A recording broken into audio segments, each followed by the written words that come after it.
तो बच्चों आज हम पढ़ने वाले हैं यूपी बोर्ड क्लास 10 राजीव प्रकाशन की मैथ की बुक से एक्सरसाइज 5.2।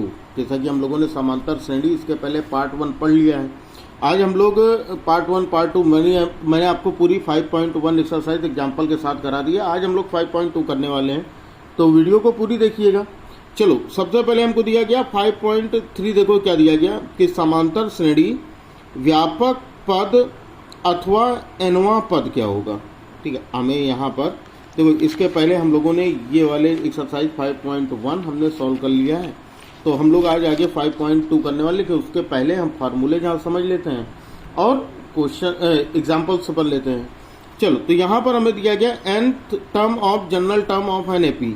ठीक है, ये चीज़ देखो, मान लो कि किसी भी समांतर श्रेणी के जो पद होंगे वो हमारे एपी जो होगा वो हमेशा मान लो a और a प्लस डी और a प्लस 2d और a प्लस 3d, ये हमारे क्या है समांतर श्रेणी के, ये हमारे पद हैं।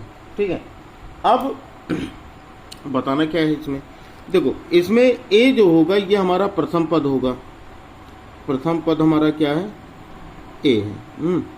अच्छा, प्रथम पद a हो गया तो इसको हम a1 कह सकते हैं, तो ये हो गया हमारा a। ऐसे ही हमारा द्वितीय पद है, क्या है द्वितीय पद a2। द्वितीय पद क्या होगा, यानी दूसरा पद a2, तो हम इसको हम a प्लस डी लिखते हैं। ठीक है, ऐसे ही तृतीय पद या तीसरा पद ये होगा हमारा a3। क्या होगा, a3, और इसको हम लिखेंगे a प्लस 2d क्योंकि ये तीसरा है। और उसी तरह से हमारा चतुर्थ पद दिया है, यानी चौथा पद, ये हमारा क्या है, इसको हम लिखेंगे a4, तो ये हो जाएगा हमारा a प्लस 3d। ये हो गए हमारे 4 पद हो गए। अब हमें करना क्या है, एक चीज़ ये देखो कि इसका मतलब ये होता है ना, इसका मतलब ये होता है पहला पद a है हमारा, तो इसका मतलब यहाँ पर जो d है, जो हमारा n है वो हमारा कितना है, ये हो गया हमारा 0d। ये बात आई समझो, मतलब 1 माइनस 1 होता है। हमको a n is equals to क्या होता है, a n इक्वल्स टू, देखो ये हमारा 0 हो गया, तभी तो हमारा a आया है। दूसरा देखो तो ये हमारा a हो गया।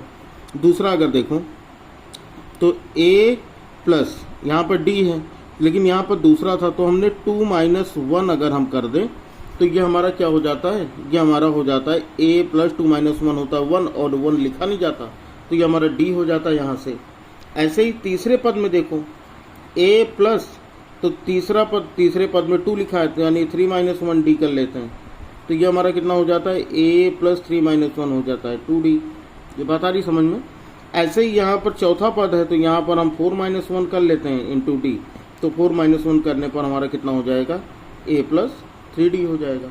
यानी एक चीज़ यहाँ पर हमें ये दिखाई दे रही है कि भैया अगर किसी भी समांतर श्रेणी का एनवा पद, मतलब जो भी आखिरी पद था, एनवा पद का मतलब होता है अंतिम पद, अगर हमें एनवा पद निकालना हो, क्या निकालना हो, एनवा पद, तो हमारा एनवा पद क्या हो जाएगा, ए एन, इसको ए एन लिखते हैं, या तो अंतिम पद को हम एल लिखते हैं। ठीक है, A N is equals to A plus N minus 1 into D, A plus N minus 1 into D, ये हो जाएगा हमारा फार्मूला। अब इस फार्मूले पे हम पूरी एक्सरसाइज हम सॉल्व करने वाले हैं।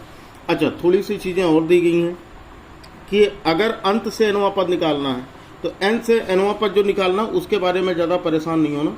हम लोग क्या लिखेंगे, यही फार्मूले का हम लोग यूज करेंगे, और कैसे करेंगे ये हम लोग याद रखेंगे। अच्छा, बुक में आपके ए एन जो होगा वो एल ही होगा। ठीक है, और ये हमारा क्या होता है, ये अंतिम पद ही होगा। ठीक है, ए एन लिखो, चाहे उसको एल कहीं कहीं पर लिखा रहता है, तो इसका मतलब क्या होता है, अंतिम पद होता है। क्लियर है बात नहीं। अब इसमें हम लोग क्वेश्चन सॉल्व करते हैं। चलो हम लोग सॉल्व करते हैं आप एग्जाम्पल्स।